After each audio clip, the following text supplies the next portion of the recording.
جو لوگ نبی کریم صلی اللہ علیہ وسلم کے غیب کا انکار کرتے ہیں نا، میں اللہ کی قسم کھا کے کہتا ہوں، یا تو انہوں نے قرآن کو اور حدیث مبارکہ کو پڑھا نہیں ہے۔ اللہ کی قسم، جو انکار کرتے ہیں نا، یا تو قرآن کو اور حدیث کو پڑھا نہیں ہے، اور اگر پڑھا ہے نا تو قرآن و حدیث کو سمجھا نہیں ہے،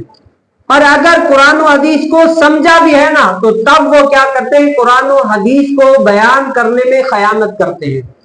کیوں؟ کیونکہ قرآن میں جگہ جگہ پر نبی کریم صلی اللہ علیہ وسلم کے علم غیب کا اقرار ہے۔ حدیث مبارکہ میں جگہ بجگہ ہر باب میں کوئی ایک حدیث مبارکہ ایسی آپ کو مل جائے گی جس میں نبی کریم صلی اللہ علیہ وسلم کے علم غیب کا اقرار ہو رہا ہے اور حضور علیہ السلام کا علم غیب ثابت ہو رہا ہے۔ تو اللہ تعالیٰ نے حضور علیہ السلام کو علم غیب دیا ہے، اور ہم سنیوں کا یہ عقیدہ ہے کہ اللہ تعالیٰ کے فضل و کرم سے ہم بھی وہی مانتے ہیں جیسا نبی کریم صلی اللہ علیہ وسلم کو اللہ تعالیٰ نے مبعوث فرمایا ہے۔